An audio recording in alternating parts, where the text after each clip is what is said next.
नमस्कार। अंडमान के CSC ई दीप केंद्र ट्यूटोरियल चैनल में आपका स्वागत है। इस वीडियो में हम जो stock holding corporation India limited की ऑनलाइन ई स्टैंपिंग की सर्विस है उसके बारे में हम देखेंगे। सबसे पहले हम स्टॉक होल्डिंग की जो वेबसाइट है वो खोल लेंगे। स्टॉक होल्डिंग की जो वेबसाइट है ये shcil.estamp.com जो है स्टॉक होल्डिंग की ई स्टैम्प की पोर्टल है, जिस पे आप यहाँ पे जैसे ये पोर्टल आप खोलते हैं तो यहाँ पे आपको जो स्टेट है उसको स्टेट या यूनियन टेरिटरी है उसको सेलेक्ट करने को कहता है। तो हम अंडमान निकोबार सेलेक्ट कर लेंगे और हम चले जाएंगे ऑनलाइन पेमेंट वाले ऑप्शन में। Right, okay. ये जो है अब हम ऑनलाइन ई स्टैंपिंग पेमेंट सिस्टम के पेज पे हैं। जैसे कि आप देख सकते हैं कि यहाँ पे एक लेफ़्ट साइड में साइन इन का ऑप्शन दिया हुआ है। यूजुअली जो साइन इन वाली ऑप्शन होती है वो किसी इंडिविजुअल के लिए होती है। अगर कोई अपने लिए सिर्फ ई स्टैम्प प्रिंट करता है तो उसके लिए होती है।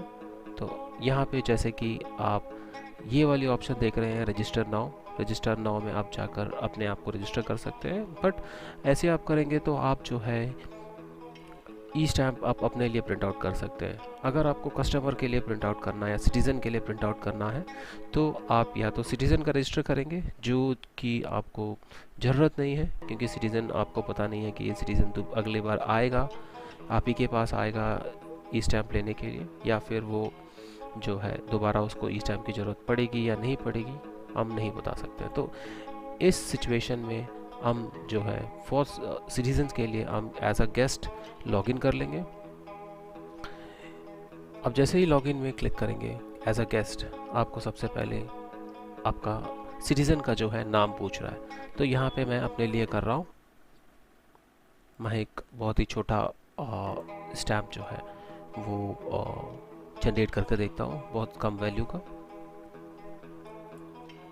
ओके, सबसे पहले आपने नाम डाल लिया अपना, उसके बाद phone number, email ID and verification code.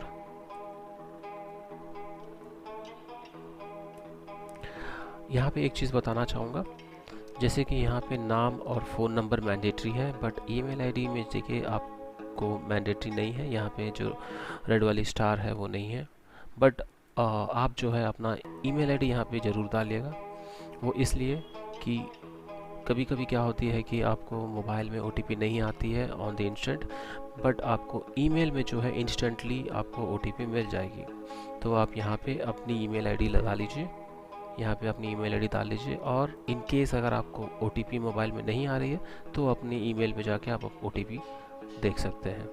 तो ये इन्फॉर्मेशन डालने के बाद मैं इसको सेव क्लिक करूँगा।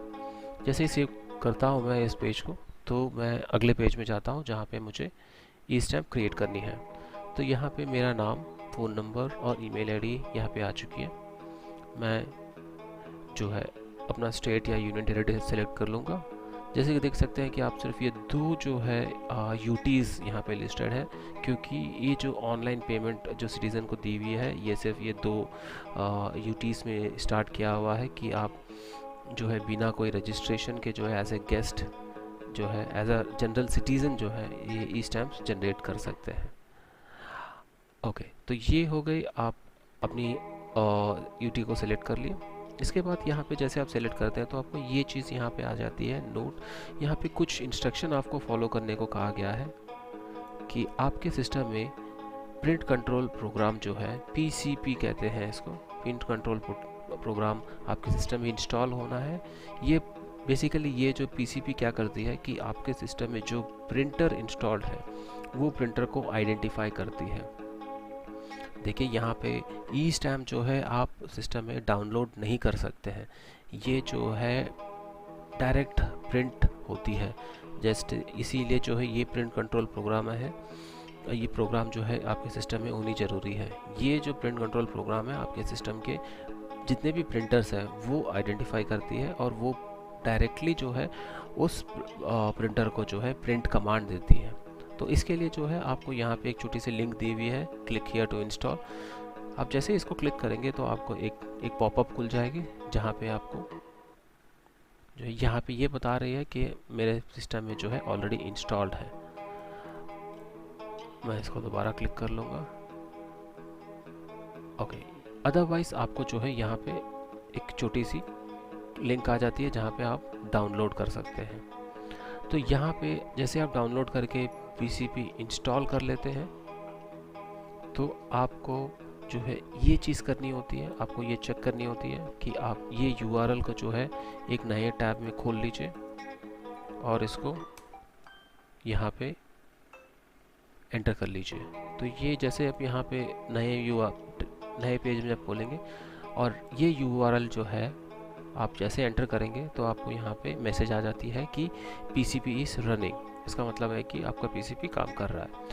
और इसी के साथ आप एक और यूआरएल यहाँ पे नीचे दिया हुआ है टू आइडेंटिफाई कि आपके कितने प्रिंटर्स इसमें जो है इंस्टॉल्ड है और उसमें शो कर रहा है। जैसे आप ये यूआरएल खोलते हैं तो ये आपका टेस्ट पेज वाला जो है, टेस्ट प्रिंट वाला जो है पेज खुलता है। यहाँ पे जो है मेरे जितने भी प्रिंटर्स इंस्टॉल्ड हैं वो यहाँ पे दिखा रहा है। ओके, तो इसका मतलब है कि आपके सिस्टम में पीसीपी जो प्रिंट कंट्रोल प्रोग्राम है वो अच्छी तरह से इंस्टॉल हो चुका है। आप इसमें आगे बढ़ सकते हैं। तो यहाँ पे आपको रजिस्ट्रेशन जो है, रजिस्ट्रेबल स्टैम्प ड्यूटी आपको सेलेक्ट करना है और ये जो है आपका रिक्वायरमेंट, आप किस पर्पस के लिए जो है आप ये ई स्टैम्प जनरेट कर रहे हैं ये आपको मेंशन करनी होती है। जैसे कि आपका सेल डीड हो गया या फिर सेटलमेंट डीड हो गया या रिलिंक्वेस्ट डीड हो गया या जो भी डीड है, यहाँ पे partnership deed, trust deed. But आप इसमें एफिडेविट वाली ऑप्शन नहीं देखेंगे। आपको इन केस आपको एफिडेविट के लिए आपको ये ई स्टैम्प जनरेट करना है तो आप अदर वाले ऑप्शन में चले जाएंगे। उसके बाद में यहाँ पे आपको डिस्क्रिप्शन मांग रही है, तो यहाँ पे आपको डिस्क्रिप्शन पूरी तरह से बताना पड़ेगा ये क्यों ले रहे हैं।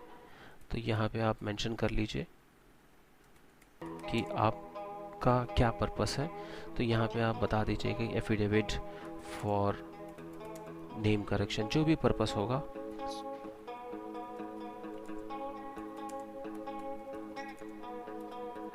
तो मैंने यहाँ पे मेंशन कर दिया affidavit for name correction in ration card. आपकी जो रिक्वायरमेंट होगी आप यहाँ पे मेंशन कर लेंगे। आप यहाँ पे सिर्फ एफिडेविट लिखेंगे तो ये एक्सेप्ट नहीं करेगा, आपको पूरी इसकी पर्पस जो है पूरी पर्पस बतानी होगी। इसके बाद आप जो है आपको अपने इस टाइम का वैल्यू मांग रहा है। यहाँ पे मैं सिर्फ 2 रुपये का वैल्यू सेलेक्ट कर रहा हूँ। आप जैसे देख सकते हैं आप यहाँ पे कोई भी वैल्यू डाल सकते हैं अप टू 2000 रुपीज़, 1 रुपये से 2000 रुपये के अंदर कोई भी वैल्यू आप डाल सकते हैं और उस वैल्यू का आपको जो है यहाँ पे इस टाइम जनरेट हो जाएगा इमीडिएटली। तो जैसे ही आप यहाँ पे अमाउंट डालकर आप नेक्स्ट टैब में जाएंगे तो यहाँ पे कंफर्म करेगा कि आप कितने अमाउंट का इस टाइम जनरेट करने वाले हैं। तो यहाँ पे 2 रुपीज़ बोल रहा है तो ओके, मैंने ओके कह दिया। तो इसके बाद में जो है मैं अपना नाम, एड्रेस और जो बाकी डिटेल है वो मैं डाल दूँगा। यहाँ पे स्पेशल कैरेक्टर बिल्कुल ही अलाउड नहीं है, ध्यान रखें। आपको सिर्फ और सिर्फ टेक्स्ट एंटर करनी है। यहाँ पे पैन नंबर मैंडेटरी नहीं है आपको। सेकेंड पार्टी में क्योंकि एफिडेविट है तो आपकी सेकेंड पार्टी जो है आप खुद ही होंगे, आप खुद ही डिक्लेयर कर रहे हैं। तो सेकेंड पार्टी में भी आप सेम नाम डाल देंगे। सेकेंड पार्टी की एक्चुअल रिक्वायरमेंट होती है in case of sale deed या पार्टनरशिप डीड या फिर जो बाकी डीड्स और जो एग्रीमेंट्स होते हैं उसमें फर्स्ट पार्टी और सेकेंड पार्टी होती है। But in case of affidavit जो है आपको जो है सेकेंड पार्टी नहीं होती है, क्योंकि आप खुद ही डिक्लेयर करते हैं कि ये एफिडेविट में जो भी है मेरा जो इन्फॉर्मेशन है वो वहाँ पे आप डिक्लेयर करते हैं, सही इन्फॉर्मेशन आप डिक्लेयर करते हैं। तो यहाँ पे सेकेंड पार्टी भी जो है फर्स्ट पार्टी जो ही होगा वो ही सेकेंड पार्टी होगा इन केस ऑफ एफिडेविट। ओके, तो यहाँ पे पूछ रहा है कि स्टैम्प ड्यूटी पेड बाय, तो यहाँ पे मैंने अपना ही नाम लिख लिया यहाँ पे। देन जेंडर पूछ रही है, अगेन यहाँ पे स्टैम्प की वैल्यू मांग रही है यहाँ पे, तो मैंने स्टैम्प की वैल्यू अगेन मैंने 2 रुपीज़ डाल दिया। इसके बाद मैंने इसको सेव किया। तो ये पूछ रहा है कि do you want to, are you sure you want to save, yes. तो इसको जो है हमने जो इन्फॉर्मेशन है हमने पूरी इन्फॉर्मेशन कम्प्लीटली एंटर कर दी है। तो इसके बाद आपको जो है आपने जो फ़ोन नंबर दिया था, जैसे मैंने कहा कि आपको एक OTP आती है। देखिए अभी तक तो मेरी OTP नहीं आई है मोबाइल पे, बट मेरे ईमेल पे जो है इसकी OTP आ चुकी है। तो मैं अपने ईमेल से अपना OTP एंटर कर चुका हूँ। तो यहाँ पे पेमेंट गेटवे दो पेमेंट गेटवे बता रहा है, यहाँ पे रेजर पे एंड एटम। तो आप कोई भी पेमेंट गेटवे आप सेलेक्ट कर लेंगे, यहाँ एक्सेप्ट कर लेंगे और पेमेंट के लिए प्रोसीड कर लेंगे।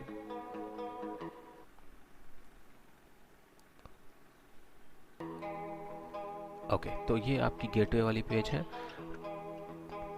तो मैं आपको हमेशा ही सजेस्ट करता हूँ कि आप UPI यूज़ करें, ताकि जो है आप का पेमेंट जो है एक तो बहुत जल्दी हो जाती है। UPI में आपको कोई OTP की ज़रूरत नहीं होती है, और दूसरी बात यह है कि आपका UPI में जो है कोई भी ट्रांजैक्शन चार्ज नहीं लगता है, तो आप वहाँ पे ट्रांजैक्शन चार्ज बचा सकते हैं।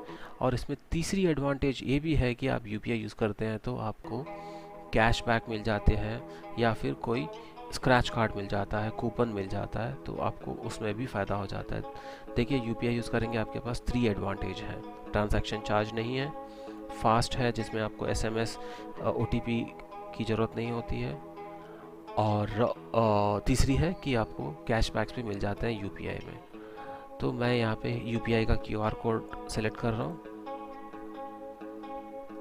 मैंने अपने फ़ोन पे अपना UPI खोल लिया, जिससे मैं इस QR को स्कैन कर लूँ।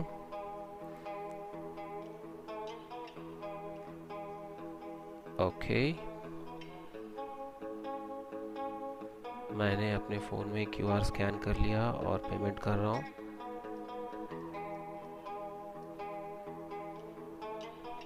देखिए मेरा पेमेंट सक्सेस हो गया। तो बस इतनी सी टाइम लगती है, आप 25 से 30 सेकंड में जो है आप अपना पेमेंट प्रोसेस जो है कंप्लीट कर सकते हैं। हाँ, अब हमारा पेमेंट जो है एक्सेप्ट हो चुका है, बट इस वाले पेज में अब जब भी ये वाली पेज आती है तो आपको कुछ देर तक पेशेंट रहना होगा, क्योंकि ये आपको जो है 30 से 40 सेकंड या 1 मिनट तक टाइम लेती है कि आपका जो है पेमेंट को वेरीफाई करके आपकी जो ई-स्टैम्प है उसको जनरेट करती है। तो ये वाली जो डिले है, ये सारे पेमेंट मोड में ये डिले लगती है, क्योंकि एक बार जो है पेमेंट स्टॉक होल्डिंग के पास रिसीव होने के बाद में जो है वो कंफर्म करती है कि पेमेंट आ चुकी है, और उसके बाद में जो है आपका जो रेफरेंस नंबर है, उस रेफरेंस नंबर से आपका ई-स्टैम्प जनरेट करती है यहाँ पे।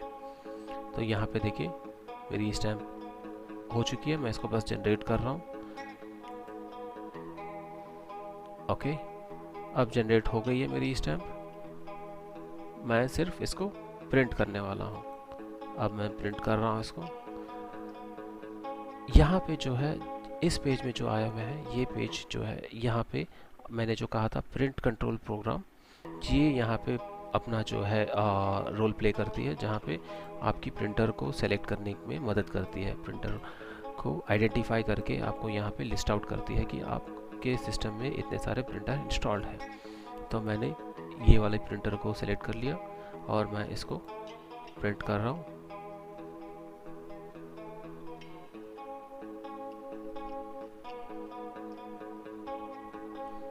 जैसे कि आप देख सकते हैं कि ये जो है प्रिंटर को कमांड भेज रही है।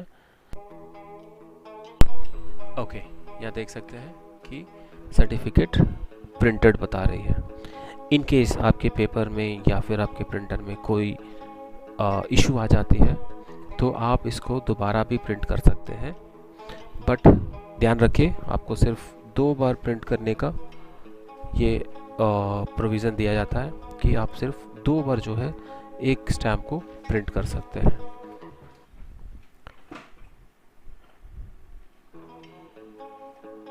ओके, ये बता रहा है कि ये दोबारा प्रिंट कर दिया है। तो मैंने अपना ई स्टैम्प जो है प्रिंट कर लिया है, जो मेरे हाथ पे है। तो ई स्टैम्प कुछ इस तरह से दिखती है। ये है जो प्रिंट हुई ई स्टैम्प है, इसका प्रिंट आउट को मैंने एक फ़ोटो लेकर इसमें आपको दिखाया हुआ है, क्योंकि ये सिस्टम में सेव नहीं होती है तो डायरेक्टली प्रिंट होती है, तो इसकी कोई सॉफ्ट कॉपी आपके पास नहीं रहेगी। ओके, तो ये इस टाइम जो है A4 साइज़ के पेपर में ही प्रिंट करना है आपको, और इसको कॉपी नहीं करना है। ओके, इस वीडियो में बस इतना ही। Thank you.